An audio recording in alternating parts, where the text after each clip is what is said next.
Par contre, un club effectivement qu'on enterre, c'est Marseille. La Ligue 1, en tout cas, il y a pas mal de similitudes déjà par rapport à ce qu'on voit. Pour toi, pas trop de débat, le PSG sera champion.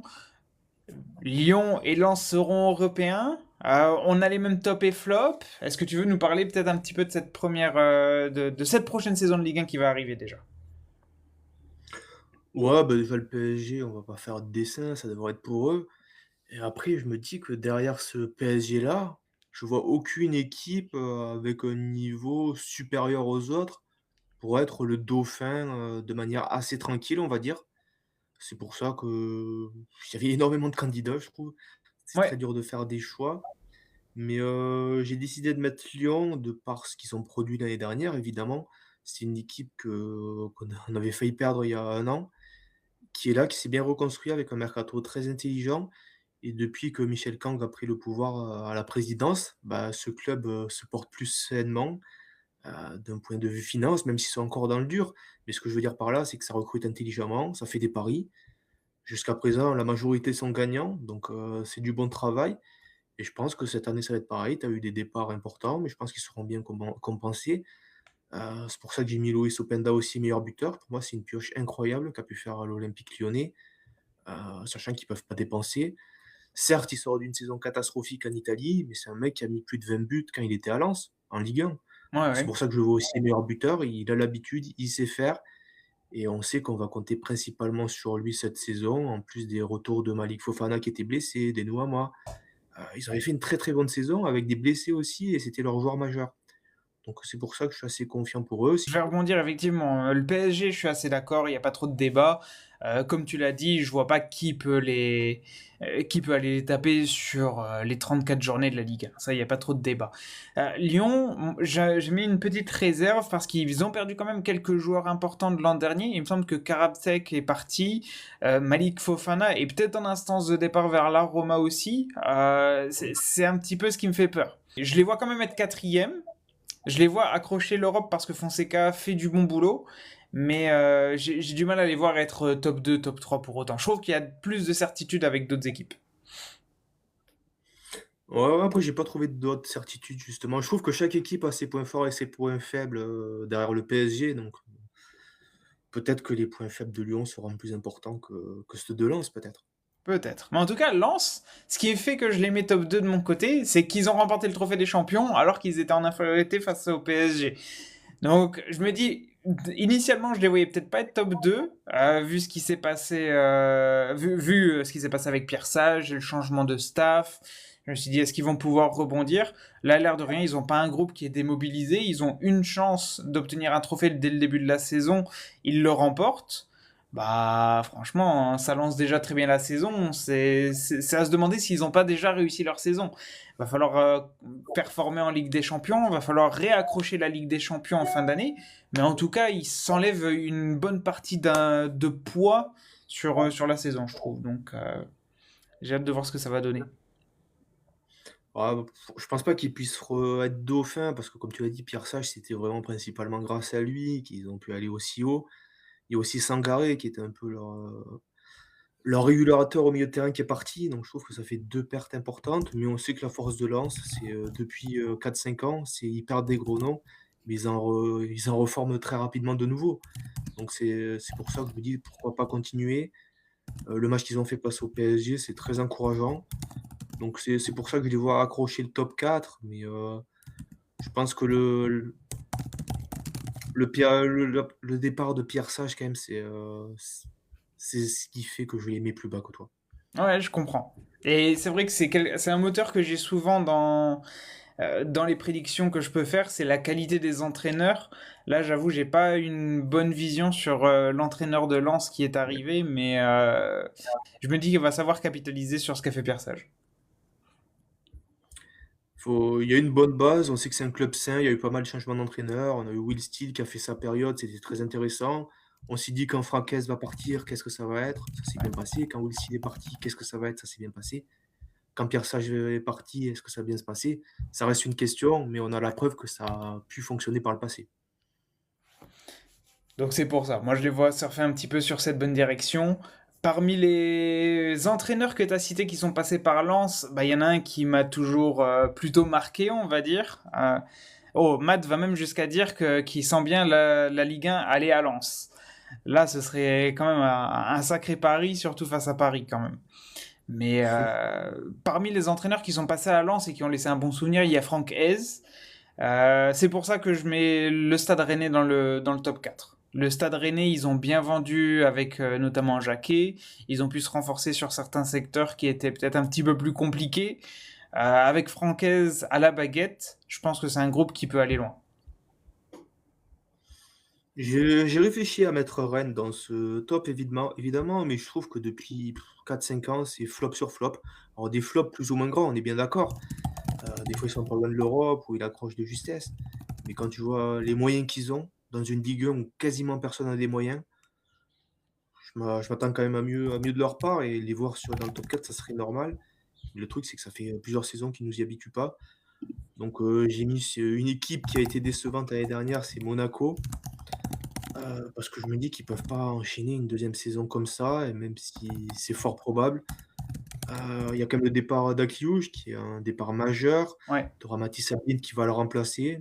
Donc, c'est un bon pari. On sait qu'Ablin en Ligue 1, il a su se montrer.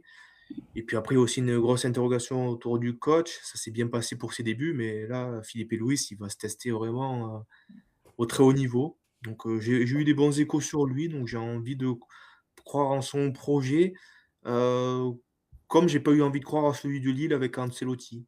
Là, celui-là, ça m'emballe beaucoup moins, par exemple. Donc c'est pour ça que j'ai préféré mettre Monaco par rapport à des Lille, à des Rennes et des Marseille aussi. On peut pas les exclure de la course au top 4, mais je sais pas. Non, mais je suis assez d'accord avec toi. Fred, justement, dit que Lille, avec le fils Ancelotti, peut faire quelque chose. C'est ce que je lui ai répondu en disant que pour moi, il y a quand même la perte de Genesio. Genesio qui est un cadre, on va dire, au niveau des entraîneurs français en Ligue 1, qui sait toujours remonter les équipes et optimiser ce qu'il a sous la main. Mais là, le fait d'avoir Genesio qui part et une nouvelle personne à Lille, j'ai peur que ça le fasse pas. On va justement rebondir juste après sur Marseille, parce que Maxime nous dit vous aimez pas Marseille vous, et en plus on parlait de Genesio, donc ça fait une belle transition. Juste Ouais. avant ça, je veux revenir sur les propos de Matt, qui dit que Lens a battu Paris 1-0, et ils sont capables de faire une très bonne saison comme l'an dernier. Et il peut avaler, titiller Paris jusqu'au bout. Moi, ce qui me fait peur, c'est la notion de. C'est pas Pierre Sage aux manettes. Je connais pas l'entraîneur qui vient d'arriver. Ils ont battu Paris au Trophée des Champions, mais c'est un Paris qui rentre tout juste de vacances, qui est encore en sandales et qui a pas pris les crampons. Quand ils vont mettre les crampons, à mon avis, ça va dérouler sur la durée d'une Ligue 1. Pour moi, Lens ne va pas tenir sur la durée. Donc, ils peuvent faire une bonne saison, mais Paris a un cran au-dessus. Je les vois pas perdre cette année, surtout qu'ils vont être dans la continuité. Ils se renforcent de manière intelligente. Les seconds couteaux, ils partent à des très bons prix. Il y a toujours Enrique aux manettes. Il fait vivre son groupe. Il va sûrement incorporer de plus en plus de jeunes joueurs. Bah non, pour l'instant, Paris, c'est trop une histoire qui roule pour moi. Non, puis ils ont déjà fait leur saison exceptionnelle l'année dernière. Ou même Deuxième celle Coupe de d'avant. France. C'est celle avec Franck Hez il y a 3-4 ans où ils finissent à seulement 2 points Ouais. du PSG. Ils en sont Mais pas là, loin. tu as la Coupe de France en plus, enfin, tu peux pas faire mieux. Ouais. Enfin, s'ils reproduisent ça, ça serait exceptionnel. Là, il y aura une forme de contre-coup aussi parce que tu as la Ligue des Champions et Ouais. beaucoup de matchs en plus. Ça me paraît beaucoup trop compliqué. Déjà, j'hésitais à les mettre top 4 pour cette raison-là, avec la Ligue des Champions en plus, le fait d'avoir le contre-coup d'une saison historique pour ton club. C'était la première Coupe de France de ton histoire. Donc, il y a quand même beaucoup de choses qui font que ça me paraît quand même très très difficile pour Lens de refaire une saison similaire. Ah, c'est pour ça, Lens, comme tu dis, viser le top 3, et tout faire pour viser le top 3, c'est ce qu'ils doivent faire. Renouveler une qualification directe en Ligue des Champions, ce serait déjà une sacrée performance. Parce que comme dit Chacha, il va y avoir l'enchaînement des matchs avec la Ligue des Champions. Si jamais Lens arrive à se requalifier, bah, ce sera peut-être la première équipe à y arriver depuis quelques années. Et j'exagère peut-être un petit peu en disant ça, il y a peut-être Lille et Monaco qui le font, mais c'est hormis le PSG. C'est pas toujours les mêmes qui vont en Ligue des Champions. Donc si un club comme Lens, qui reste un petit club, faut pas l'oublier, arrive à se qualifier une deuxième fois d'affilée en Ligue des Champions, ce sera déjà une très très belle performance. Par contre, un club effectivement qu'on enterre, c'est Marseille. Et c'est encore une fois, là pour le coup, c'est pas le choix du coach. Je pense Oui. que Bruno Genesio est l'homme qu'il faut à Marseille. C'est celui qui a de l'expérience, qui sait comment ça doit tourner, qui même dans des situations compliquées va savoir trouver les mots. Il va falloir s'adapter quand même à l'environnement olympien, qui sera pas simple, mais il va juste falloir lui donner du temps. Pour moi, là, c'est une année de transition. Mm. Longoria est parti, Benassia est parti, la moitié des joueurs doivent partir, encore une fois, et il faut ramener du calme, il faut ramener de la sérénité, il faut créer un nouveau cycle, et pour moi, c'est la condition qu'a dû avoir Genesio. Et Genesio, il doit être au début de son histoire avec Marseille. Je pense que tout le monde, et j'espère que tout le monde est conscient que c'est la première année d'un cycle qui implique du coup une phase de transition. On le voit, il y a Greenwood qui est plus là, il y a Aubameyang qui est parti, il y a encore des histoires avec certains autres joueurs. Geronimo Rulli est parti à City, Pierre-Emile Højbjerg, ils lui ont enlevé le brassard, donc il y a vraiment une volonté de tourner la page. Il va falloir prendre son mal en patience, chers amis marseillais, et à mon avis, il va falloir accepter de passer 1 an, 2 ans en Ligue Europa et D'accord. peut-être faire une belle surprise. Parce qu'il y a quand même un bon vivier du côté de Marseille, il y a toujours des bons joueurs. À l'échelle de la Ligue 1, c'est un groupe qui est censé pouvoir jouer la Ligue des Champions, mais il faut qu'il y ait de la sérénité qui se retrouve. Bon, je suis assez d'accord. Enfin, le principal point pour lequel j'hésitais à les mettre en flop, c'est Bruno Genesio, comme tu as dit. À chaque fois qu'il passe dans un club de Ligue 1, il les amène en Ligue des Champions. Et en Ligue des Champions, ça sort des grosses performances. Donc, c'est un super coach.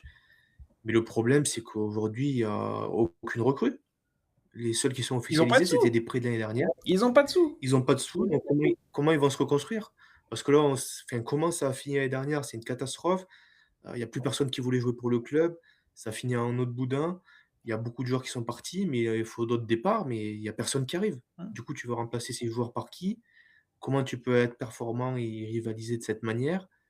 Moi, je suis très, très pessimiste pour la saison de Marseille. Je serais pas surpris que ça finisse en peut-être pas en milieu de tableau parce qu'il y a Pep Genesio qui est là, mais je la sens très, très mal cette histoire pour l'OM parce que le public marseillais, ils sont pas patients. Il y a déjà eu un petit accroc entre Genesio et la direction par rapport au cas Højbjerg.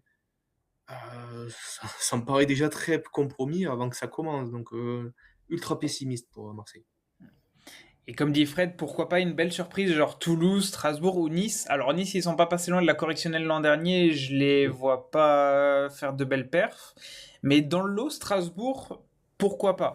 Toulouse, je pense que ça reste un club qui est toujours un petit peu trop petit. Ils sont encore un petit peu plus petits que Lens. Donc même s'ils font des belles performances et qu'ils sont capables de trouver des bonnes pépites, de là à les garder suffisamment longtemps pour faire une belle saison, je pense qu'il y a un step un peu trop grand. Peut-être qu'ils peuvent faire une belle surprise en accrochant un top 6, top 7 et peut-être avoir une coupe européenne au bout. Mais Strasbourg, j'ai longtemps hésité. On le sait, ils appartiennent au groupe de Chelsea.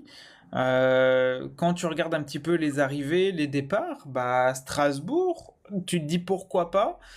Ce qui m'a fait ne pas mettre Strasbourg, c'est qu'ils sont justement dépendants de Chelsea.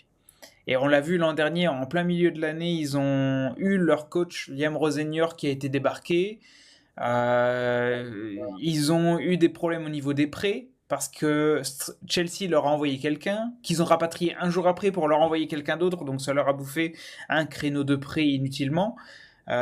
Si jamais le coach qui a été mis par Chelsea pour Strasbourg n'est pas bon et ne fait pas les bons choix, bah Strasbourg va en payer les pots cassés. Donc c'est pour moi c'est pas il n'y a pas un environnement positif pour l'instant qui va permettre à Strasbourg de perf à fond. Bah, c'est la troisième année de suite où ça recrute une dizaine de jeunes de 20 ans et ça prend plutôt bien parce qu'à chaque fois ça fait des belles saisons, ça joue bien, mais c'est pas avoué que ça marche à chaque fois. Ce système-là, il y a aucune continuité dans le projet de Strasbourg. Alors ça te permet de vivre des trucs et tout, mais les supporters, ils en sont pas plus satisfaits que ça. Ils Non, non. préfèrent être être libres de leur choix et pas être dépendants d'un club comme Chelsea. Surtout que le club qui les représente, Chelsea, bah, c'est pas le meilleur exemple ces dernières années, en termes de gestion, d'effectifs et tout ce que tu veux, donc Non, et il y a certains des actionnaires qui sont à deux doigts de partir de Chelsea. On parle de Todd Boehly, on parle de son collègue. C'est ceux qui étaient censés représenter Chelsea, ils sont déjà à deux doigts de partir après 3 4 ans. Donc, il y a pas un environnement positif même pour Strasbourg. pour ça que ouais, non, je les ai mis nulle part pour cette raison. Un Enfin, petit ces mot. raisons-là, quoi. T'as déjà dit un petit mot sur le meilleur buteur, Loïs Openda, qui est la belle trouvaille de Lyon. Est-ce que tu veux en reparler un petit coup? Tu penses qu'il va finir devant Ousmane Dembélé? Ouais, parce qu'on sait qu'Openda, il va quasiment jouer tous les matchs et Dembélé, non. Et c'est ça qui pourrait faire la différence sur l'ensemble de la saison.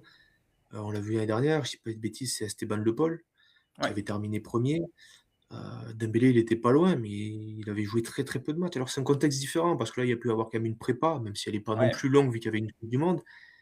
Mais je pense que le PSG, ils ont pas besoin de il y a Ferran Torres qui va arriver, donc ils vont se partager le temps de jeu. Bon, il s'est montré très maladroit, j'espère qu'il a pas rechopé sa vieille grippe, aussi face à mais non, je pense, qu'il vaut mieux miser sur un buteur, d'un club où on sait qu'il va beaucoup marquer parce qu'on compte principalement sur lui.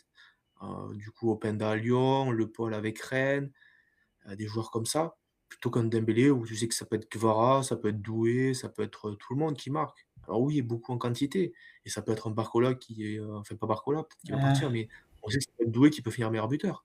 Ouais, Parce qu'on ouais, sait non, qu'ils tout ont à fait. Ce qui me fait dire que c'est Dembélé, c'est que ça va être le meilleur attaquant de la meilleure équipe. Là, on a Gonzalo Ramos qui est parti, il y a Ferran Torres qui est arrivé.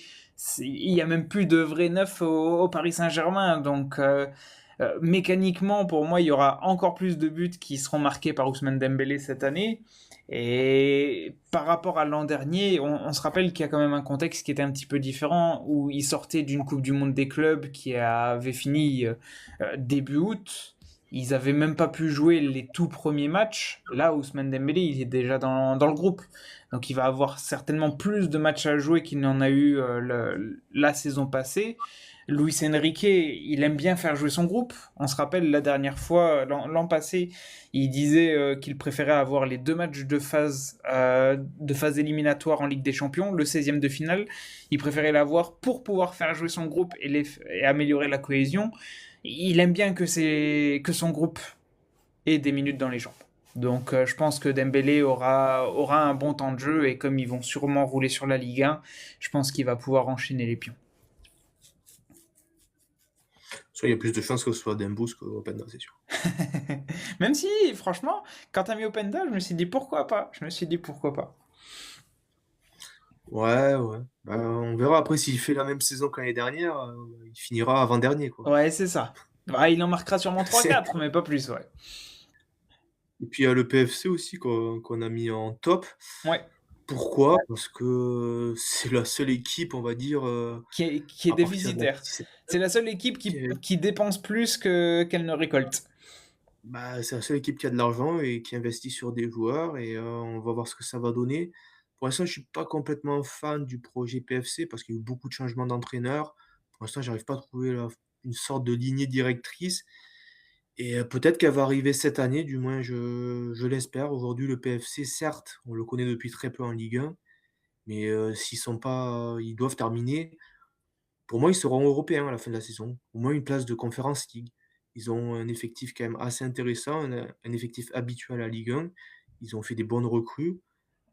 S'ils sont pas du moins s'ils se battent pas pour les places européennes, je serais déçu, donc c'est pour ça que je les vois assez haut et quand tu montes 2 ans après de Ligue 1 et être dans les places européennes, ben, c'est un top. Ouais, carrément. Et j'ai regardé un petit peu la balance des transferts. Ils ont dépensé 80 millions pour 5 ou 7 millions récupérés. C'est le seul club qui arrive à être déficitaire à ce point. Alors c'est l'une des plus grosses familles de France, l'une des plus grosses fortunes de France qui est derrière, donc ça aide. Mais ouais, j'espère qu'ils vont cranter. Parce que c'est un projet où il y a des moyens qui sont là. Si on peut avoir un vrai autre mastodonte européen à côté du PSG, Alors, je suis d'accord, on s'entend, ce sera dans 5 ou dans 10 ans, bien sûr, mais si on a un club qui peut créer de l'attraction autre que le PSG, bah, j'ai envie d'y croire parce que je pense que la Ligue 1 en a besoin. C'est essentiel parce que là, tu enlèves le PSG, elle serait incroyable la saison. C'est vrai, Et depuis plusieurs années, hein, dans parce que le cette marasme année. de la Ligue 1, c'est vrai que s'il n'y avait pas le PSG, la Ligue 1 serait incroyablement indécise et incroyablement intéressante à suivre. Mais personne ne la regarderait. Et c'est bien ça le problème.